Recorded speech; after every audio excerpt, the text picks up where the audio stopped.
할렐루야. 주 예수 그리스도 이름으로 하나님 말씀 증거하겠습니다. 창세기 23장 1절부터 살펴보겠습니다. 창세기 23장 1절부터 봉독하겠습니다. 사라가 127세를 살았으니 이것이 곧 사라의 향년이라.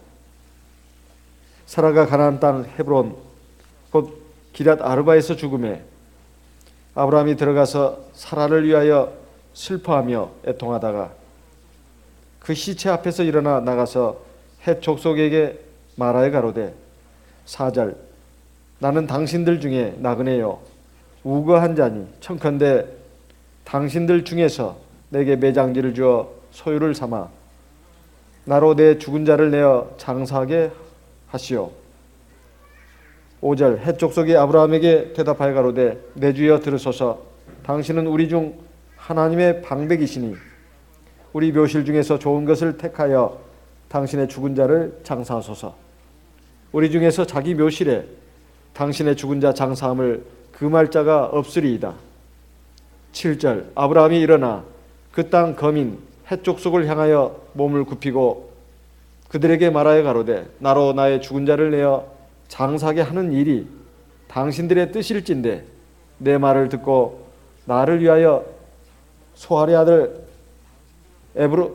에브론에게 구하여 그로 그 밭머리에 있는 막벨라 굴을 내게 주게 하사 하되 준가를 받고 그 굴을 내게 주어서 당신들 중에 내 소유 매장지가 되게 하기를 원하노라.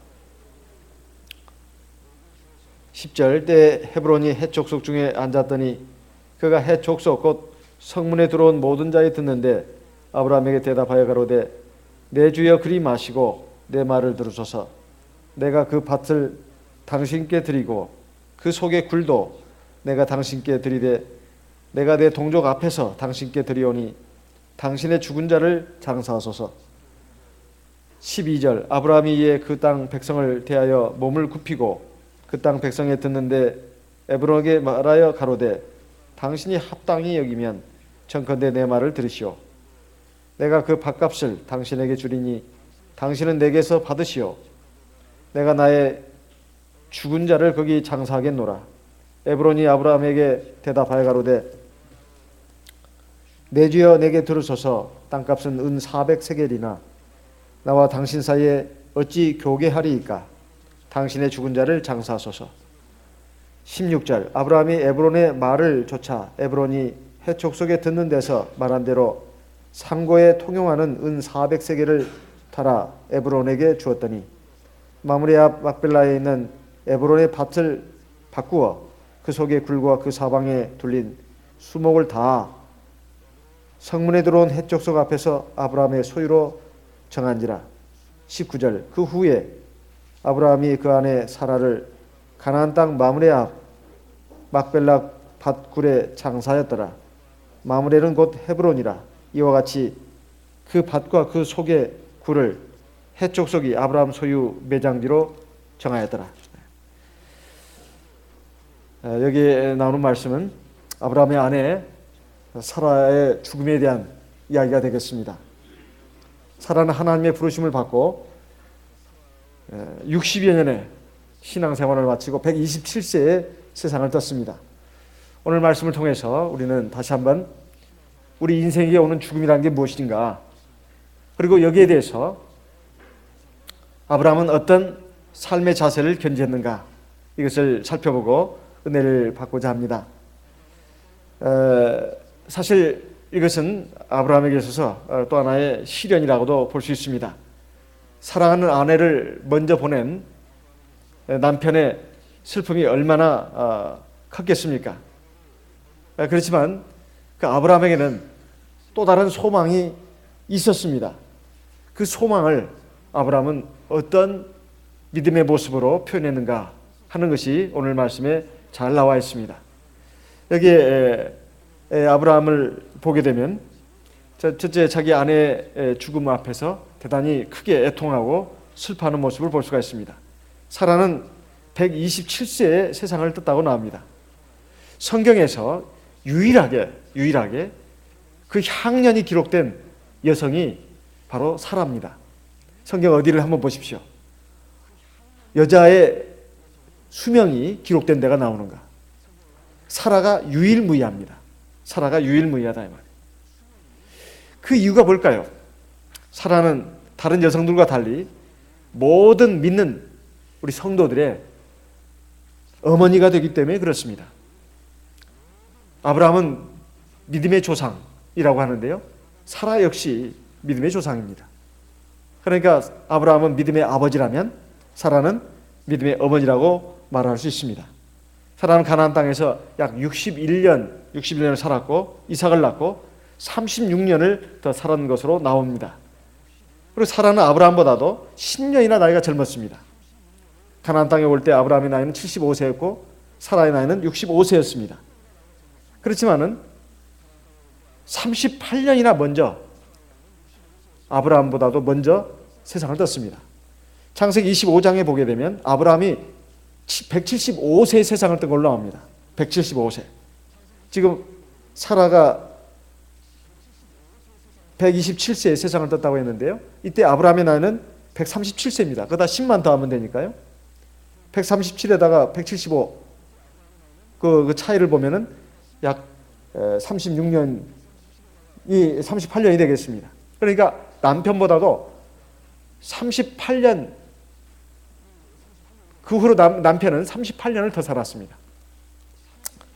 그래서 젊다고 해서 늦게 가는 것도 아니고 나이가 더 많다 해서 더 빨리 가는 것도 아닙니다.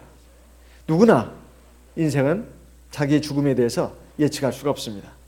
부모보다 자식이 먼저 갈 수도 있고 또 젊은이가 노인보다도 먼저 세상을 뜰 수가 있고 배우자 중에 일방이 먼저 갈 수가 있습니다. 이건 더 우리가 다 경험하는 일이죠. 그래서 우리가 언제 각자 자기에게 닥칠 죽음을 어떻게 맞이할 것인가 이거에 대해서 항상 생각을 해야 되겠습니다. 사실 이것을 생각을 안 하기 때문에 인생들이 죄를 많이 짓고 특히 하나님의 백성들이 하나님을 경외하는 삶을 살지 못하고 헛것을 쫓아서 헛것에 집착하면서 잘못된 삶을 사는 것이 아닌가 이런 생각이 듭니다. 사실 죽음만큼 우리 인생에 확실한 것이 없습니다. 모든 인간은 다 죽는다. 이걸 다 잘 알고 있습니다. 그런데 그 잘 알고 있는 죽음의 문제를 갖다가 또 소홀히 하는 사람들이 거의 대부분입니다.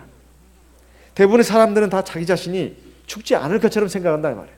그 장례식도 가고 장례식에 부조도 보내면서 자기 자신은 죽지 않을 것처럼 자꾸 생각한다 이 말이에요. 그리고 죽음이라고 하는 것이 아주 먼 훗날에 이루어질 것처럼 생각합니다. 하지만 죽음이라는 것이 사실상 미연간에 닥치지 않습니까? 그런데 이 죽음이라고 하는 것은 우리 하나님의 백성들에게 있어서는 새로운 생명의 시작이다 하는 것입니다. 우리가 이것을 알게 된 것이 바로 우리 주 예수님의 부활을 통해서 우리는 그걸 믿는 게 아니겠습니까? 주님께서 우리를 위해서 십자가에서 죽으시고 3일 동안 무덤에 계시다가 다시 살아나시지 않았어요? 그걸 통해서 우리에게 부활이 있다는 거, 그리고 부활 후에 이제 예수님은 칭찬하셨습니다. 이걸 통해서 우리에게 또 다른 영원한 삶의 세계가 있다는 것을 친히 보여주셨다 이런 말씀입니다. 그리고 그 죽음의 문제를 극복할 수 있는 길을 열어주셨다는 겁니다. 육체의 죽음을 극복하고 영원한 삶의 세계를 우리에게 주시기 위해서 하나님께서 십자가에서 이루신 구원의 은혜, 이것이 바로 우리에게 주어졌다 이 말이에요. 그래서 사도교회 당시에 성도들은 죽는 것 자체를 두려워하지 않았습니다. 그리고 특별히 사도들은 주님의 죽으심과 부활을 직접 목격했기 때문에 죽음을 두려워하지 않았어요. 그리고 그래서 기꺼이 순교할 수가 있었던 겁니다. 사실 순교를 생각하면 계시록을 이렇게 쭉 보다 보면 순교 이런 말이 나옵니다. 이제 말세 그 세상 끝날에 임할 그 환난은 극심한 것인데 얼마나 고통스러운 것인지 모릅니다. 오래 사는 건 좋지만은 그때 엄청난 환난을 겪어야 되는데 그때 많은 성도들의 믿음이 떨어집니다. 어설픈 믿음 가지고 있는 사람은 다 떨어져 버려요. 다 떨어져 버립니다. 그리고 결국은 천국에 못 들어가야 된다 이 말이에요. 그걸 생각하면은 지금 젊은 사람들이 특별히 믿음을 잘 가져야 되고 훈련을 잘 해야 되겠습니다. 그런데 사도교회 당시에 사도들은 주님의 죽으심과 부활을 직접 목격했기 때문에 그리고 승천하신 모습을 봤기 때문에 순교 자체를 두려워하지 않았어요. 누구나 다 삶에 대해서 애착을 가집니다. 집착한다 이 말이에요. 더 살고 싶어 합니다. 그것은 첫째가 이 세상의 삶이 꼭 좋아서가 아닙니다. 죽음 자체가 무섭기 때문에 그래요. 죽음 뒤에 어떻게 될 것인지 경험해 보지 못한 세계에 대해서는 다 불안감을 갖고 있습니다. 그래서 삶에 집착을 한다 이 말이에요. 그 세계가 어떤 세계인지를 알고 체험한 사람이라면 두려워하지 않아요. 바울사도는 복음을 전하다가 한번 돌에 맞아서 잠시 죽은 적이 있습니다. 성 밖에 내쳐진 적이 있어요. 그때 셋째 하늘에 다녀온 것으로 봅니다. 셋째 하늘 낙원에 가서 말할 수 없는 소리를 들었다고 나옵니다. 말할 수 없는 소리만 들었겠습니까? 말로 표현할 수 없는 엄청난 광경을 봤을 겁니다. 그러니까 살아있는 것 자체가 차라리 내가 이 세상을 떠나는 게 좋다. 그렇게까지 말했어요. 내가 이게 살아있는 것은 너희를 위함이다. 이렇게까지 말했습니다. 참 놀라운 일이죠.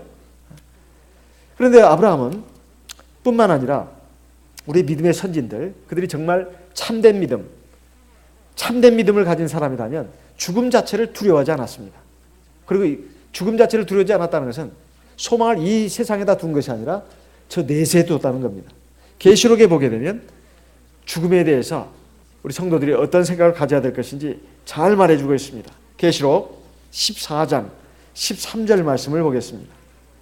계시록 14장 13절 소리내서 한번 같이 읽어보겠습니다. 계시록 14장 13절 같이 읽겠습니다. 계시록 14장 13절 또 내가 들으니 하늘에서 음성이 나서 가로되 기록하라. 자금 이후로 주 안에서 죽는 자들은 복이 있도다 하시매 성령이 가라사대 기로하다 저희 수고를 그치고 쉬리니 이는 저희의 행한 일이 따름이라 하시더라. 여기에 보면은 기록하라. 자금 이후로 주 안에 죽는 자들은 복이 있다. 뭐 하나님의 말씀 다 기록해야 되고 특히 계시록에 있는 말씀은 굉장히 중요하기 때문에 다 기록해야 합니다. 그런데 특별히 중요한 말씀이기 때문에 기록하라고 말하고 있습니다. 자금 이후로 지금 이후로 주 안에서 죽는 자들은 복이 있다.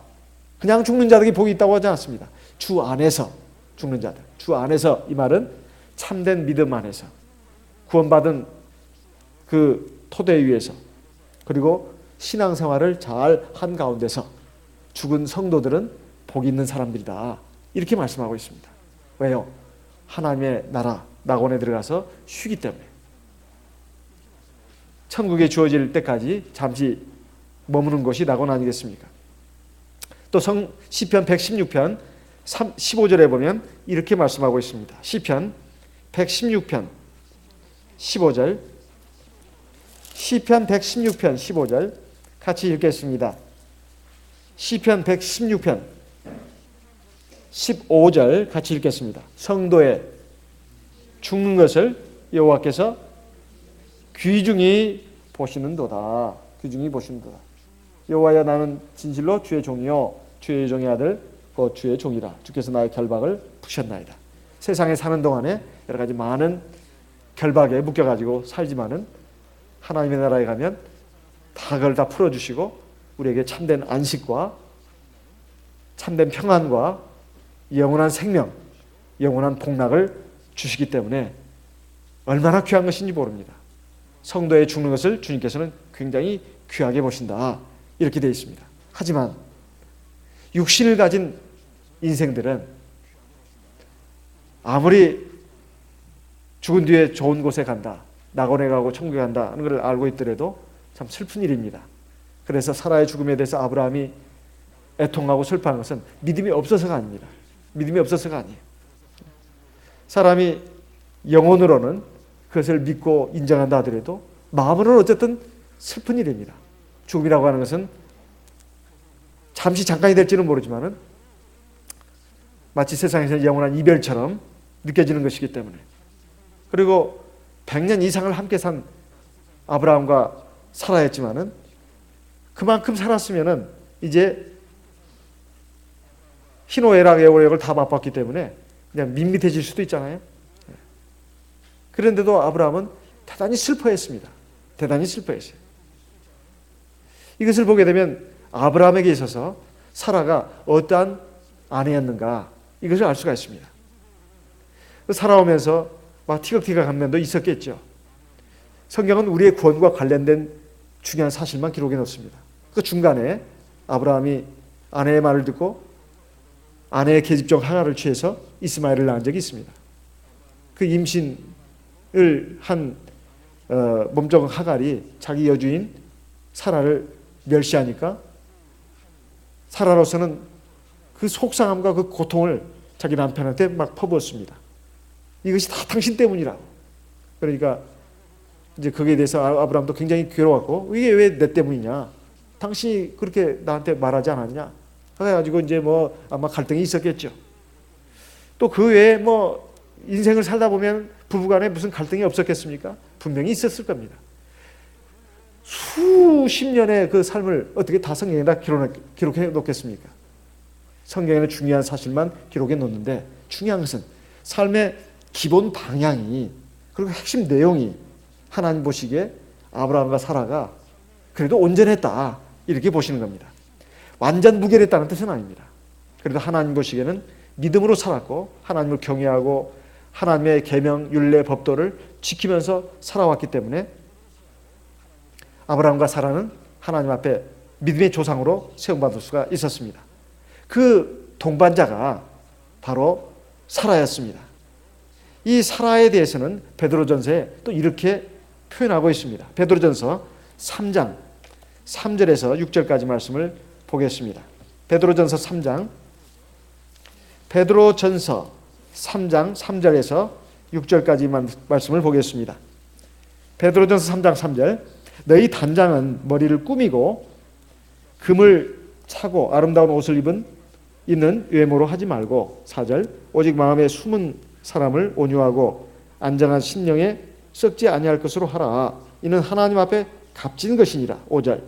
전에 하나님께 소망을 두었던 거룩한 부녀들도 이와 같이 자기 남편에게 순복함으로 자기를 단장하였나니. 6절 같이 읽겠습니다. 사라가 아브라함을 주라 칭하여 복종한 것 같이 너희가 선을 행하고 아무 두려운 일에도 놀라지 아니하므로 그의 딸이 되었느니라. 참 놀라운 일이죠. 사라는 진정한 여인이었고 진정한 아내였다. 자기 뭐 여자는 다 아름다움을 추구하니까 다 자기 몸 꾸미고 막 이렇게 할 텐데 그렇게 하지 않았다는 겁니다. 그리고 속 사람을 온유함으로, 겸손함으로, 또 하나님을 경외하는 안정된 심령으로 그것으로 자기를 단장했다. 그리고 하나님께 소망을 두고 자기 남편에게 순복을 했다. 그것으로 자기 단장을 삼았다. 이렇게 나옵니다. 그리고 아브라함을 갖다가 주라고 말했다는 거죠. 주라고. 주님이라는 거죠. 주인이라는 겁니다. 복종했다는 거예요. 그리고 아무 두려운 일에도 놀라지 않았다.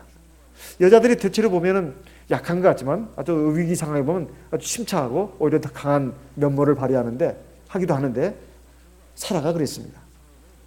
막 불안해하고 두려워하고 막 이런 그 정말 어떤 두려운 일에도 걱정하지 않았다는 거죠. 그러니까 이 사라의 믿음이 정말 보통 믿음이 아니었다. 하나님의 인도하심, 하나님의 섭리를 믿고 아주 침착했다는 것이죠. 그리고 남편을 주로 삼았고 복종했다는 뜻입니다. 이게 보통 일이 아닙니다. 아브라함이 얼마나 완전했는지 모르지만은 아브라함도 분명히 미숙한 점이 있었고 잘못한 점이 있었습니다. 사실 아브라함의 아내에 대한 사랑이 진실한가를 시험할 수 있는 부분이 있었습니다. 애굽으로 내려갔을 때 자기 목숨 살겠다고 자기 아내를 갖다가 누이라고 거짓말하게 한 거, 그걸 또 2번이나 하지 않았습니까?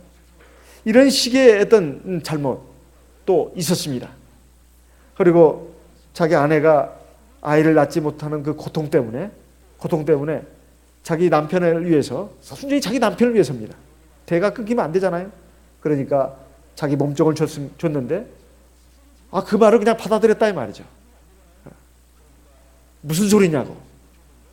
당신을 통해서 하나님이 자식을 준다고 했으니까 내가 당신 말고는 무슨 다른 여인을 통해서 씨를 얻을 수 없다. 이렇게 하고 딱 거절했어야 되는데 아브라함은 그렇지 않았습니다. 아내 말이 합당하다고 생각돼가지고 그렇게 했다 이 말이에요. 사실 사라의 아브라함에 대한 사랑에 비하면 아브라함의 사라에 대한 사랑이 못 미칩니다. 성경적으로만 봐도.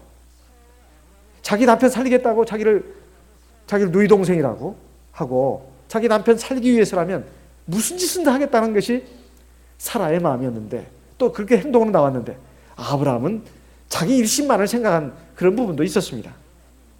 그러니 지난 삶을 쭉 돌이켜 봤을 때 물론 살아가면서 티격태격한 면도 있었지만은 전반적으로 자기 아내가 정말 얼마나 자기 남편 된 자기를 갖다가 사랑했는가 그리고 헌신적이었는가 이것을 아브라함은 깨달았습니다. 보통 그 아내가 먼저 세상을 뜨는 경우가 있는데 그런 경우가 있는데 그때 남편들이 막 그냥 죄 지은 남편, 뭐 잘못한 사람 이런 사람은 엄청 미안해가지고 막 운다고 하더라고요. 그런데 대체로 뭐 남편들은 좀 무덤덤하니 뭐 그런 경우도 있다고 합니다. 이러니 하나님께서 아내를 주신 것은 남자를 구원하라고 도와주라고 하도 남자가 좀 부족한 점이 많고 덜 떨어진 부분이 많으니까 이런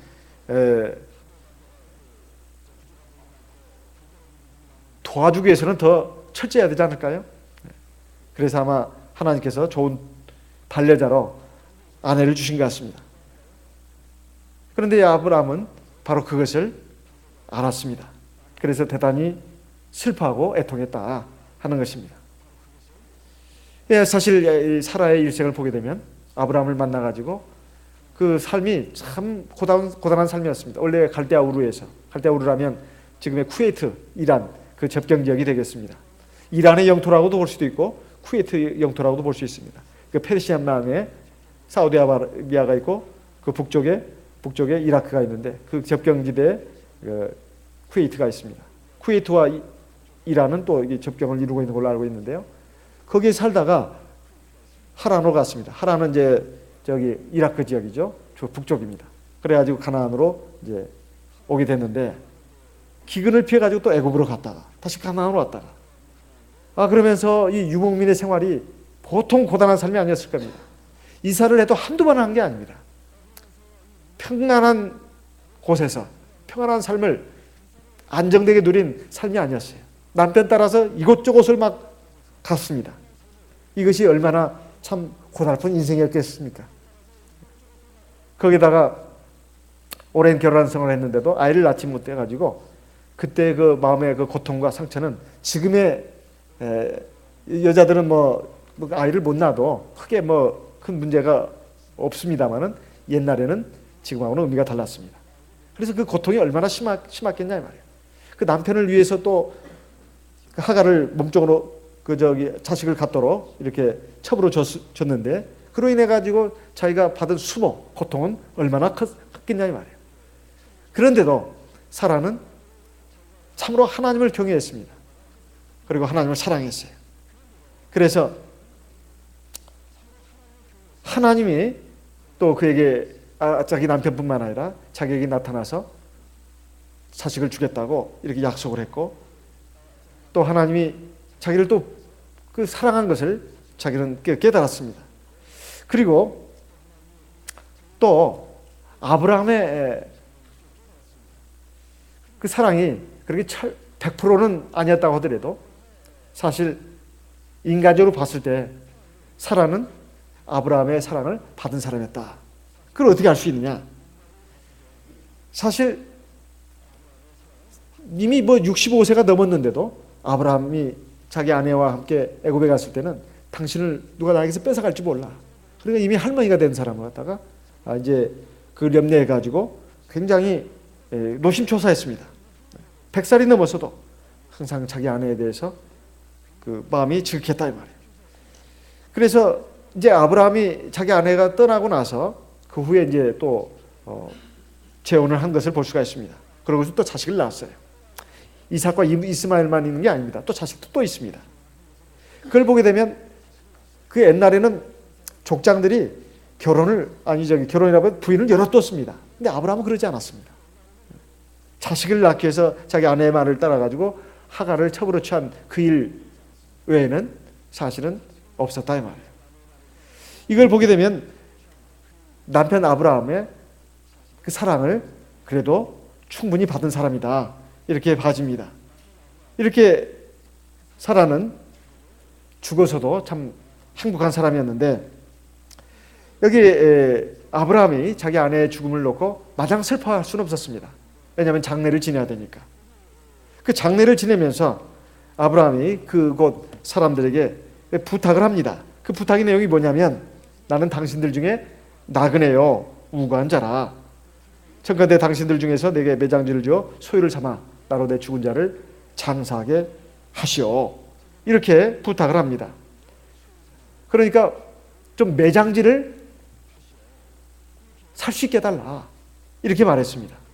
그 매장지를 살 수 있게 해달라 하면서 나그네요 우고한 자라고 말합니다. 나그네요 우고한 자라. 하나님께서 아브라함을 굉장히 축복하셔가지고 많은 재물을 줬습니다. 그래서 왕들이 그곳 블레셋 왕이라든가 그 족장들이 두려워할 정도로 굉장한 부와 또 사람들을 거느리고 있었어요. 그런데도 땅 한 평을 자기 소유로 갖지 않았습니다. 그 이유를 히브리서 11장에서는 뭐라고 말하고 있느냐. 아브라함은 약속받은 땅에 왔지만 그 땅보다도 더 좋은 땅을 바라봤다 이렇게 나옵니다. 곧 하늘에 있는 성이라. 하늘에 있는 성이라. 이렇게 말씀하고 있습니다. 아브라함이 그렇게 살았던 그 배경, 그것은 바로 내가 나그네다. 나그네다. 이렇게 생각했다는 겁니다. 우리 믿음을 가진 선진들은 아브라함뿐만 아니라 다 그렇게 생각을 했습니다. 베드로 사도도 그렇게 말했습니다. 베드로전서 2장 11절 말씀을 보겠습니다. 같이 읽어보겠습니다. 베드로전서 2장 11절.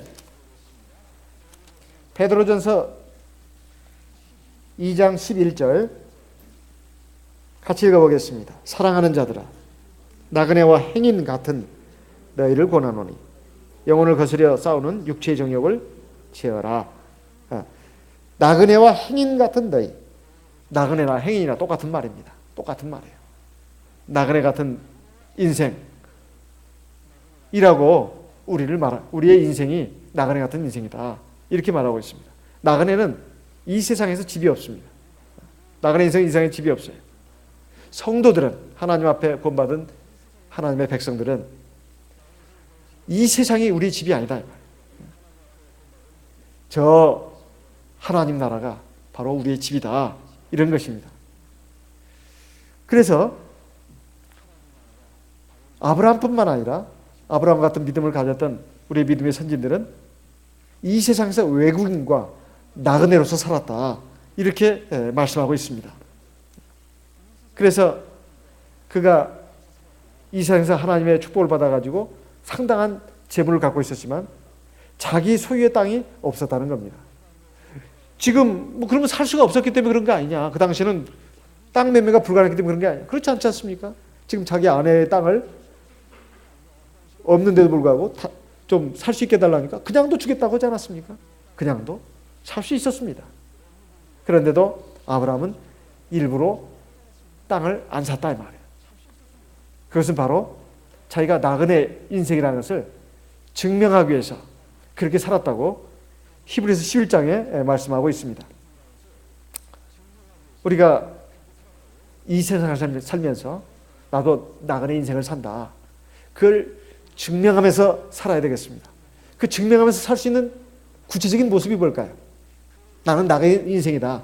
그냥 가끔 가다가 그렇게 생각이나 하고 그냥 지나가는 말로 얼핏 말할 수는 있습니다. 그러나 정말 그렇게 살고 있는가? 그걸 한번 증명을 하려면 어떻게 해야 되겠습니까? 하나님께서 나를 이 세상에 여러 가지 삶의 형편에 따라 살게 하십니다. 그럼 거기에 만족해야 된다 이 말이에요. 만족해야 된다. 감사하고 만족하는 그 모습이 내가 나그네 인생을 산다는 것을 증명하는 겁니다. 근데 항상 불평하고 불안해하고 걱정하고 그러면 이건 나그네 인생이 아니죠. 나그네 인생이 아니죠. 뭔가 이 세상에서 주인으로 정착해가지고 살아야 되겠다고 하는 것이 마음이 있기 때문에 항상 불안해하고 걱정하고 초조해하는 것이 아니냐 이 말이에요. 남들과 비교하면서 열등감 느끼고 남들과 비교하면서 조금 우쭐해지고 이것은 내가 나그네 인생을 살고 있지 않다는 그 모습 아니겠습니까? 우리가 정말로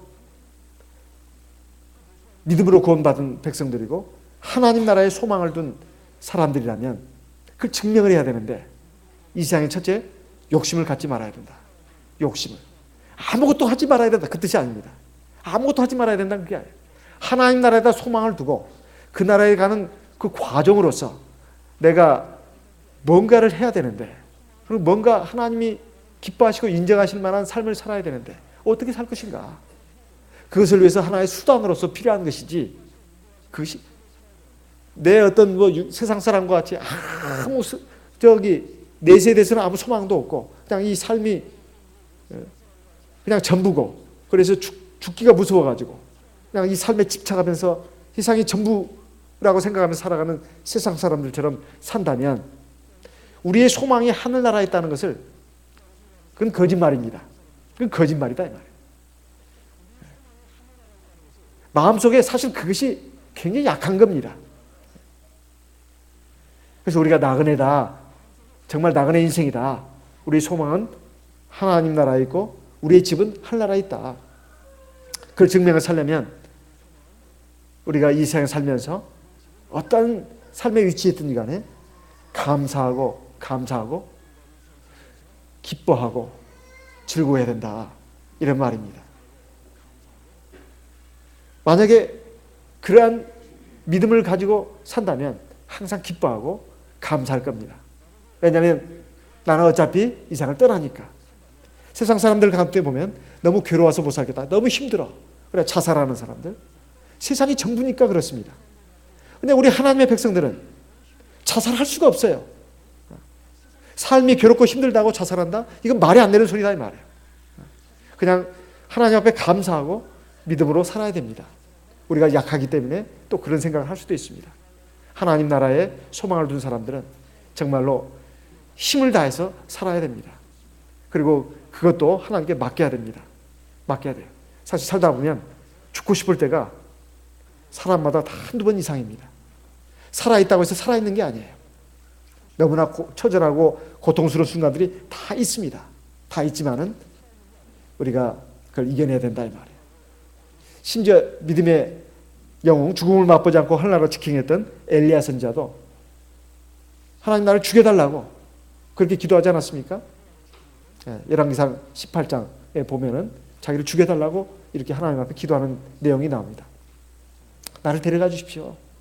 내가 더 살아서 뭐 하겠습니까? 그렇게 기도할 수는 있습니다.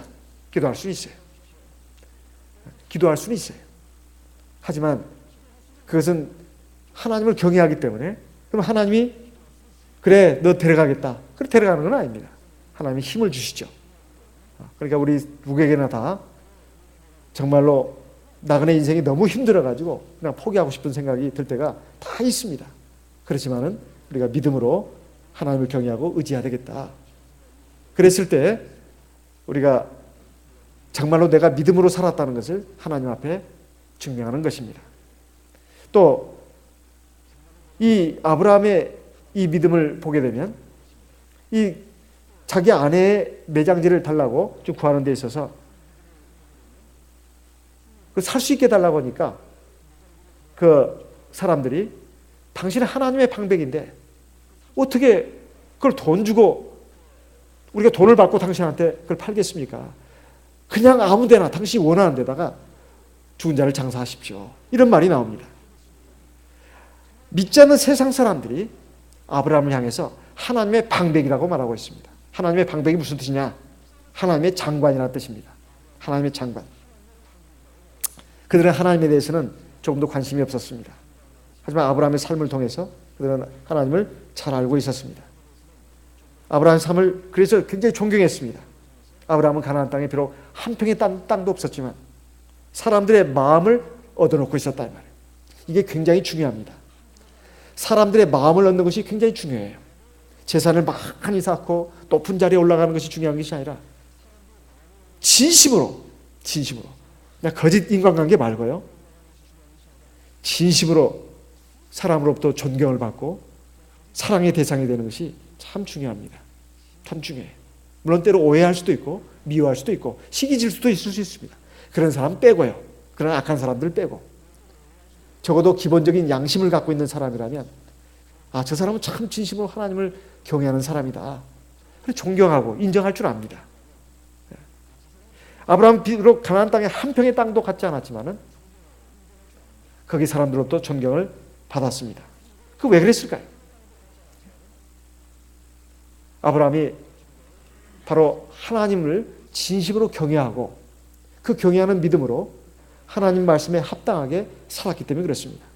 하나님 앞에서 올바른 믿음을 가지고 진실하게 산 사람은 최소한의 양심을 가진 사람들이라면 다 인정하고 존경할 수밖에 없습니다.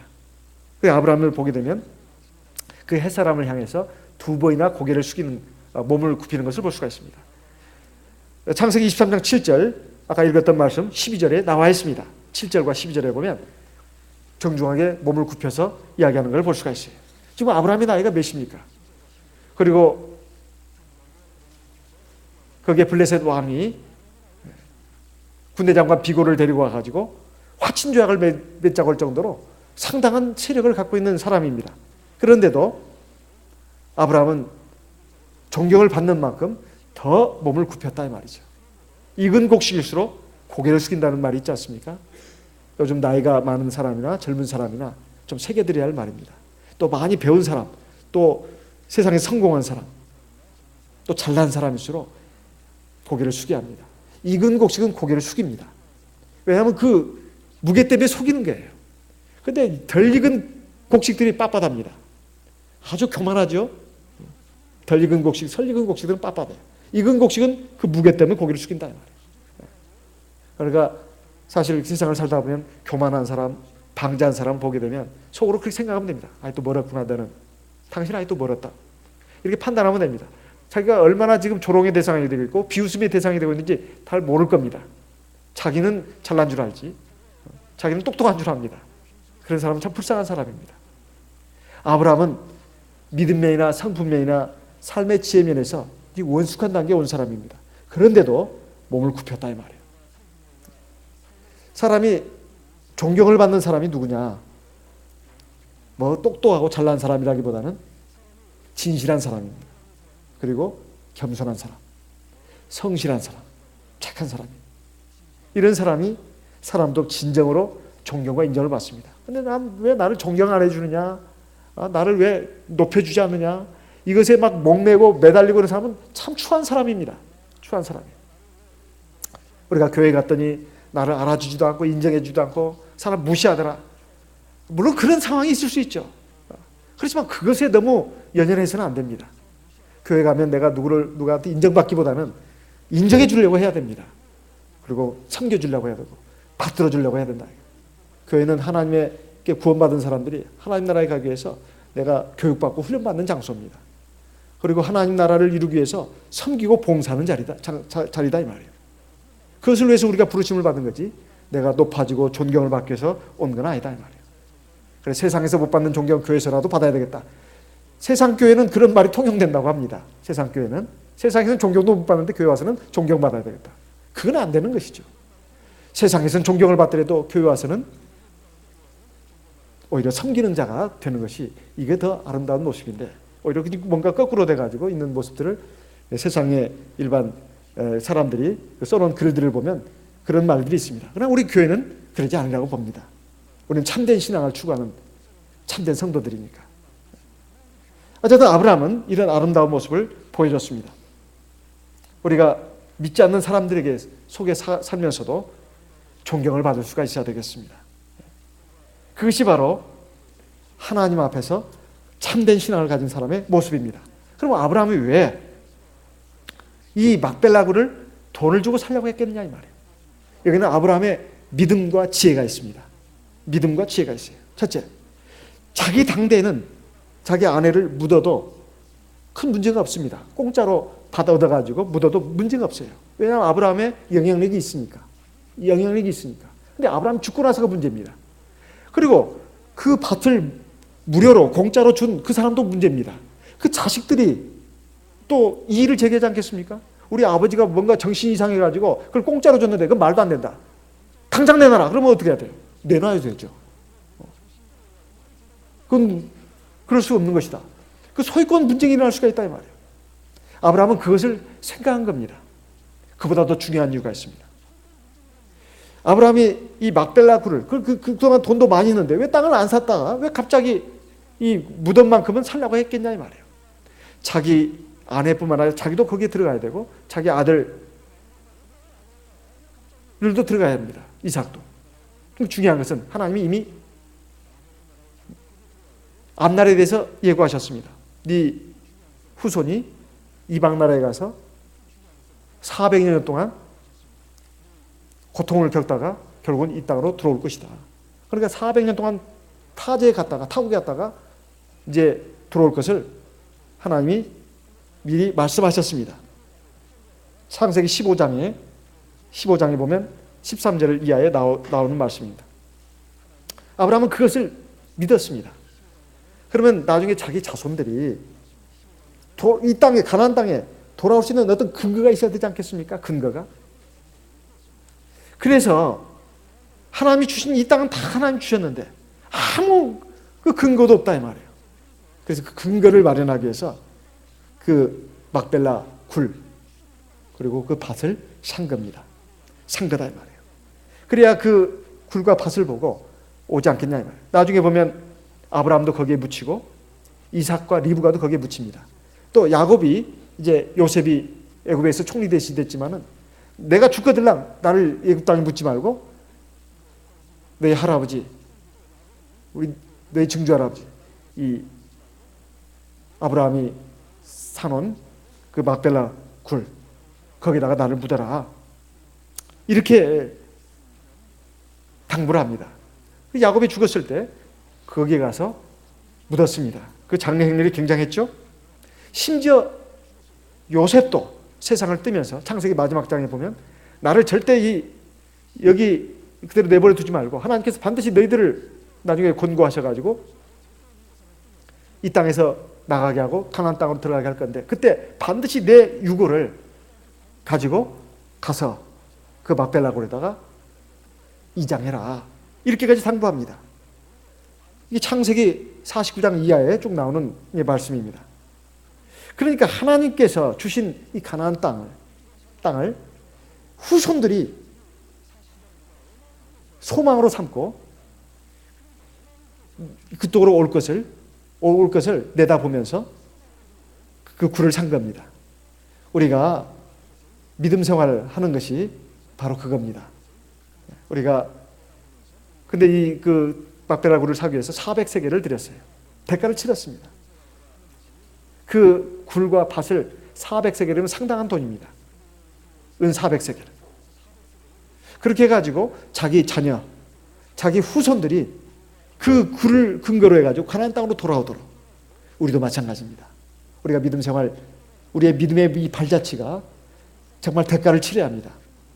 우리가 안식일만 나오는 것이 아니라 3일 저녁도 교회를 나옵니다.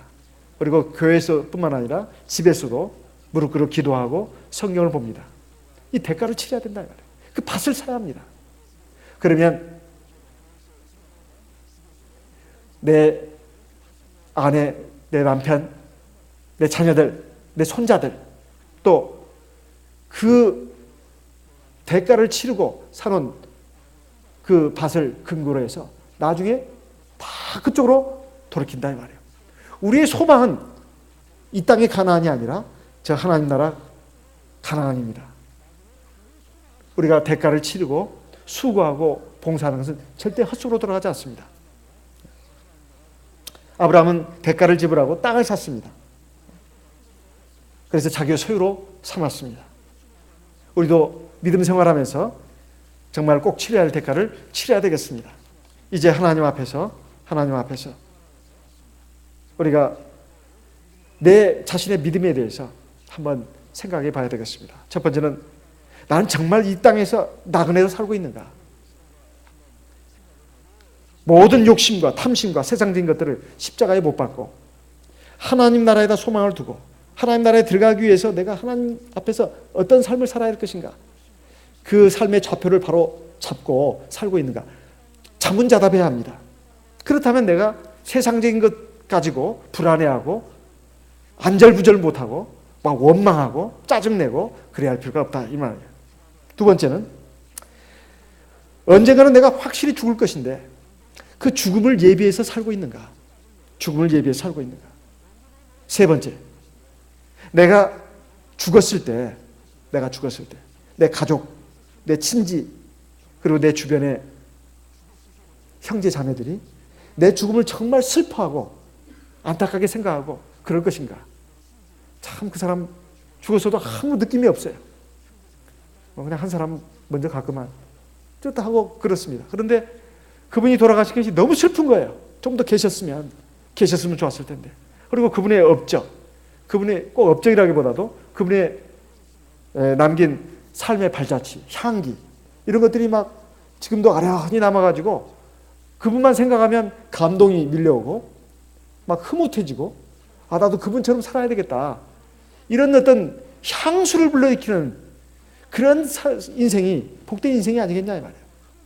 그것은 꼭 세상에서 얼마나 성공했고 출세했고 화려한 무슨 타이틀을 가졌고 그것이 문제가 아닙니다. 우리 이 세 가지를 항상 생각해야 되겠습니다. 나는 정말 이 땅에서 나그네로 살고 있는가? 모든 탐심과 욕심을 십자가에 못 박고 정말로 하나님 나라를 향해서 내가 이 생을 살고 있는가? 두 번째, 나는 그 내 죽음의 그 나를 생각하면서 시간을 생각하면서 그걸 준비하면서 살고 있는가? 세 번째, 내가 죽었을 때 정말 많은 사람들이 한 몇 사람이라도 내 삶을 애달파하면서 좀 더 사셨더라면 좋았을 텐데 또는 그렇지 않더라도 내 삶의 발자취와 향기를 참 칭송하고 칭찬하는 그런 삶을 살 것인가? 이런 것에 대해서 우리가 한번 생각을 많이 해야 되겠습니다.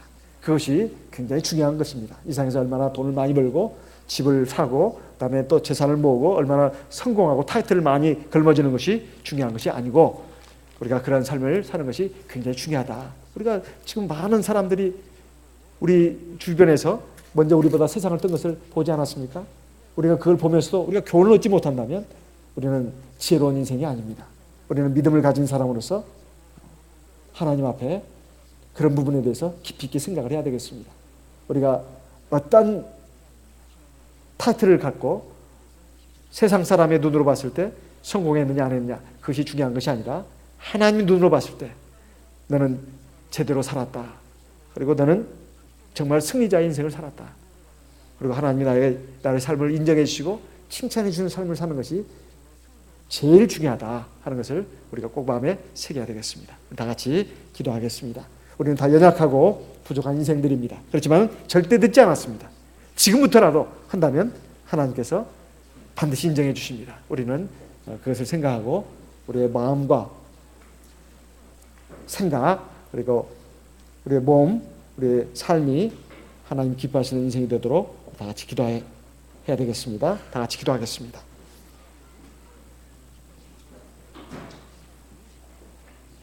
할렐루야. 주 예수 그리스도 받들어